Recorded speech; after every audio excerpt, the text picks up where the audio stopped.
오늘 히든 종목 같은 경우는 올선을 타고 가는 종목 같은 경우는 이후에 급등이 나올 가능성이 높다라고 말씀드렸었죠.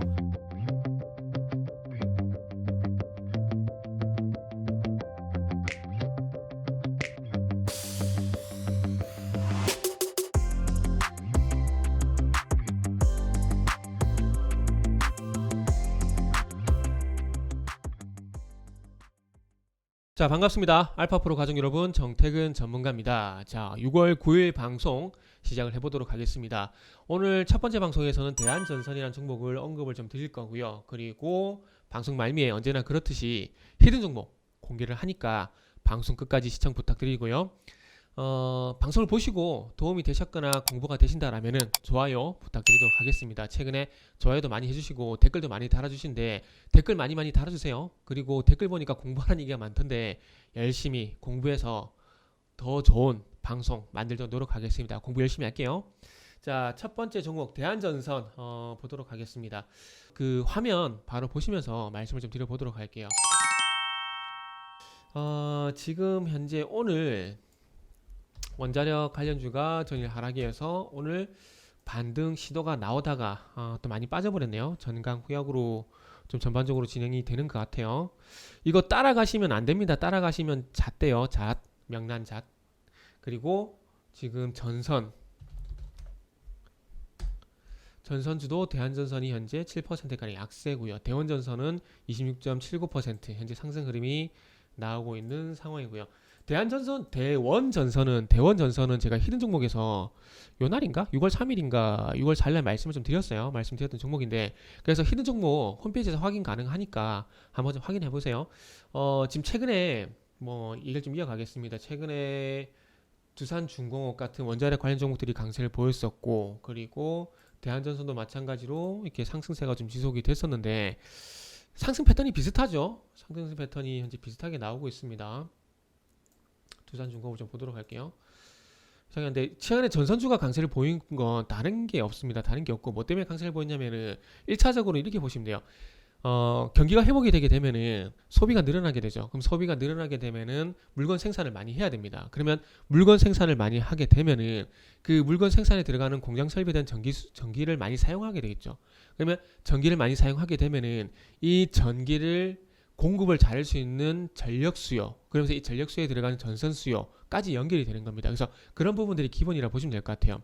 그래서 지금 이쪽 같은 경우에는 이제 두산중공업 그리고 이쪽은 이제 대한전선인데 상승 패턴과 빠진 패턴이 비슷하죠.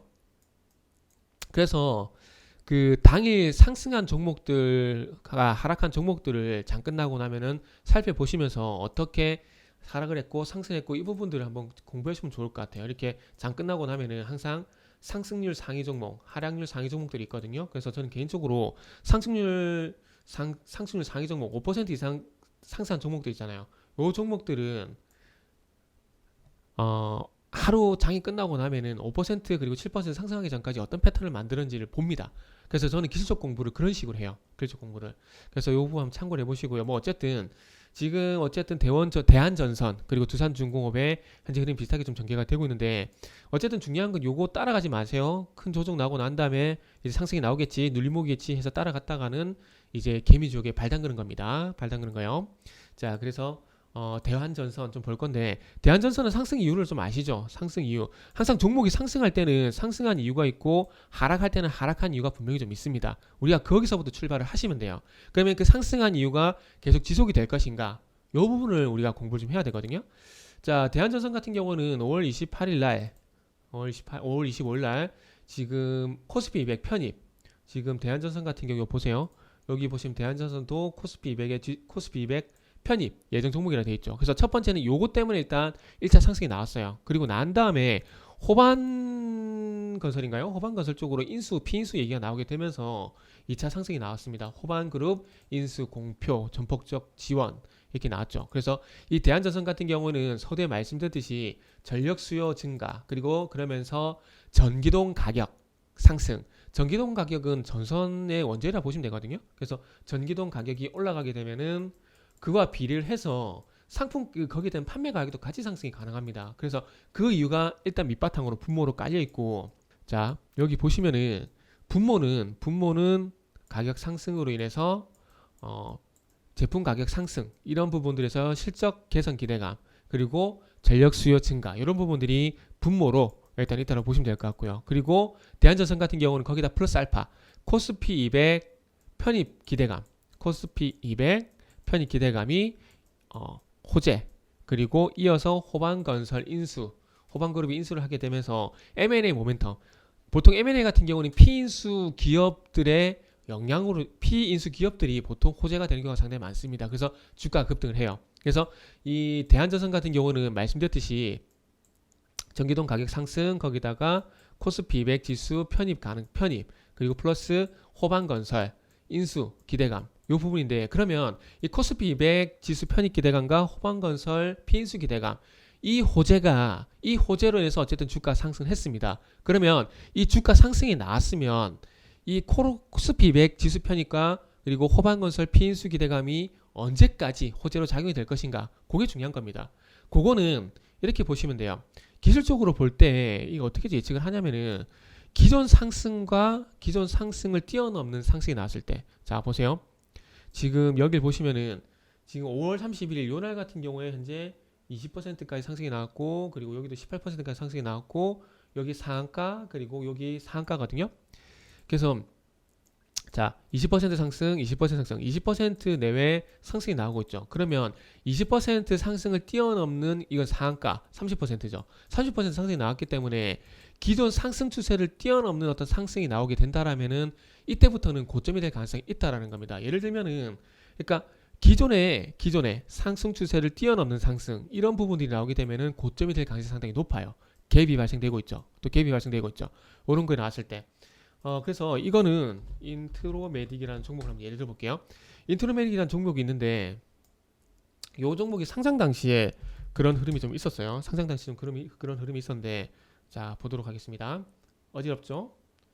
자 보시면은 자 기존의 상승 추세가 있죠. 5일선을 타고 가는 완만한 상승이 나오죠. 그러면서 급등이 나오죠. 자 기존의 상승 추세를 뛰어넘는 상승이 나오게 되면 그때부터는 준비를 해야 됩니다. 그때부터는 준비를 해야 되고 또 그리고 뭐 상한가 육박하는 급등 흐름이 나오게 되면은 너무나 당연한 얘기지만은 당연히 또 고점이 될 가능성도 준비를 해야 된다는 겁니다. 그래서 대한전선 같은 경우는 방금 말씀드렸지만은 자 분기점을 어쨌든 여기서 잡아야 될 것 같아요. 그동안 뭐 지금 여기 보시면은 9% 상승, 뭐 9% 상승, 그리고 20% 상승, 20% 상승이 있는데 물론 여기서 준비를 해야 될 겁니다. 해야 될 거고요.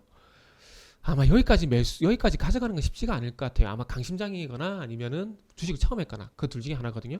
그래서 아마 여기서 8% 9% 상승이 여기서 8% 9% 상승이 나왔고 이 8% 9% 상승을 뛰어넘는 20%가량의 상승이 나왔는데 이때 매도를 하는 게 맞다라는 말씀을 좀 드리고 싶지만 이후에 저도 예상 못한 상한가 그림이 나왔다. 그러면 이제 여기서는 고점이 될 가능성이 상당히 높다라는 거죠.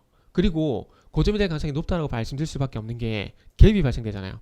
갭이 발생되죠. 그러면서 여기는 4% 상승 출발 그리고 여기는 7% 상승 출발. 그래서 갭의 폭이 이게 커지고 있어요.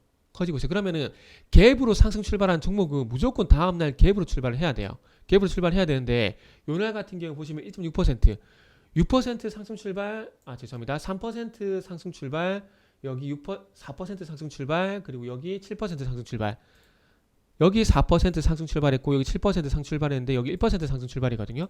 그러면 이제부터 좀 준비를 해야 되겠구나 라고 생각을 하고 요 고점에서는 절대 못 팝니다. 못 팔고 이 시가를 깨버리게 되면은 이제부터는 무조건 이거는 팔아야 돼요. 왜냐하면은 갭이 깨졌잖아요. 그동안 갭이 발생되다가 소멸갭이 발생됐잖아요. 그죠? 소멸갭이 발생됐고 거기다가 이 양봉을 덮어버렸죠. 음봉이.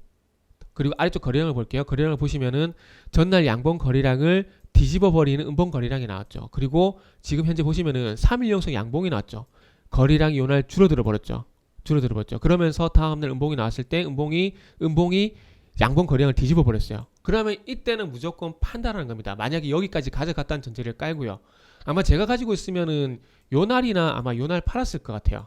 팔았을 것 같은데 뭐 어쨌든 이거를 다 가져갔다는 전제를 깔고 말씀드리면은 어쨌든 요날은 6월 8일 적어도 6월 7일부터는 준비를 해야 되고 6월 8일 날 시가인 4,255원이 깨지게 되면 무조건 매도를 하는 게 맞다라는 거죠. 그리고 이제는 추세가 상승 추세가 깨졌다고 봐요. 깨졌다고 보고 있는 상황이고, 그리고 깨졌다고 보는 게 맞을 것 같고, 보통 이렇게 장대음봉이 나오게 되면은 하락 전환 신호로 보는 게 맞습니다. 맞아요. KCTC라는 종목을 좀 보도록 할게요. 자, 보세요. KCTC 쿠팡 관련주죠. 급등했었다가 장대음봉 나오죠. 그리고 횡보하다가 다시 반등 나오는데 또 전일 종가를 시가를 이탈해버리는 음봉 나오죠. 음봉 나오죠. 그리고 나서 하락이 나오죠. 그러니까 이런 현상은 장대음봉, 급등하다가 장대음봉은 일단은 피하는 게 맞다라는 겁니다. 피하는 게 맞고 많이 못 팔았는데 다시 반등이 나온다? 그럼 반등시 매도. 이렇게 좀 말씀을 드리도록 할게요. 오늘 히든 종목 같은 경우는 자동차 관련주라고 보시면 될 것 같아요. 지금 상승이 5월 28일부터 6% 상승 나고 난 다음에 5월선을 계속해서 타고 가고 있는데, 아마 요거 같은 경우 5월선을 타고 가는 종목 같은 경우는 이후에 급등이 나올 가능성이 높다라고 말씀드렸었죠. 그렇기 때문에 요거는 저는 SBS 오늘도 SBS 상승을 하던데, 어쨌든 자 보세요. 5월선을 타고 가다가 급등이 나오죠. 지금 오늘 히든 종목 같은 경우도 마찬가지로 자 5월선을 현재 타고 가고 있죠. 그렇기 때문에 향후에 이 상승 흐름이 어디까지 이어질지 모르겠지만은 한번 급등이 나올 가능성이 있기 때문에 한번 관심을 가져보자 라는 말씀을 드리도록 하겠습니다. 그래서 오늘 첫 번째 방송에서 말씀드린 종목은 대한전선, 그리고 히든 종목은 홈페이지에서 확인이 가능합니다.